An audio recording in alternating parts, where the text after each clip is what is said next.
Le président américain Donald Trump, fidèle à sa ligne dure sur l'immigration, a promis dès son retour à la Maison-Blanche la déportation massive des personnes en situation irrégulière. Ce sont environ 11 millions de personnes résidant clandestinement aux États-Unis qui sont concernées par ces vagues d'expulsion annoncées par le président. Parmi ces chiffres figurent des milliers d'Africains, dont 900 Maliens. Aux États-Unis, dès que tu arrives, c'est-à-dire que vous êtes fiché.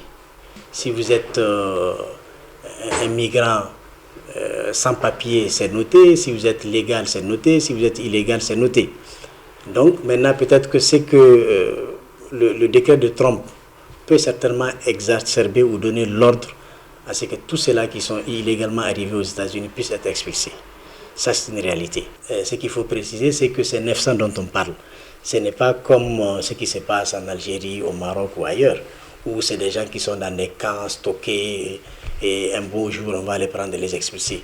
Non, en tout cas, dans le cas des États-Unis, je crois que c'est des hommes et des femmes qui sont dans les différents États et peut-être qu'ils ne sont pas en règle au niveau des papiers et tout, et qui vaguent normalement à leurs affaires. Maintenant, peut-être si un contrôle, etc., les appréhende, là, ils pourront être expulsés.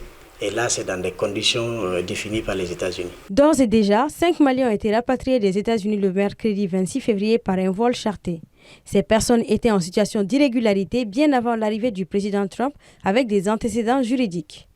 La délégation des Maliens établis à l'extérieur, structure centrale du ministère des Maliens établis à l'extérieur et de l'intégration africaine en charge de la protection, des questions administratives et de promotion des Maliens à l'extérieur, affirme que les États sont au préalable informés des expulsions de leurs compatriotes dans le pays. Vous avez constaté avec nous qu'il y a 5 de nos compatriotes qui sont revenus au pays.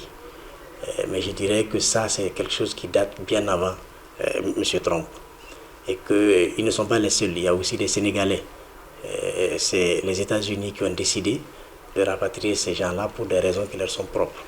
Ils connaissent les raisons et je crois que nos compatriotes aussi connaissent les raisons pour lesquelles ils ont été rapatriés. Et les différents États aussi ont été informés et associés. En tout cas, dans le cas du Mali, nous avons été informés bien avant à travers des courriers et nous avons l'information.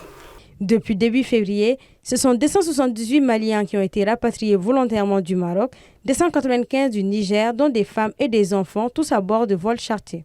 En la matière, selon la délégation générale des Maliens établis à l'extérieur, après expulsion ou rapatriement volontaire, les compatriotes sont transportés dans la cité des Maliens établis à l'extérieur.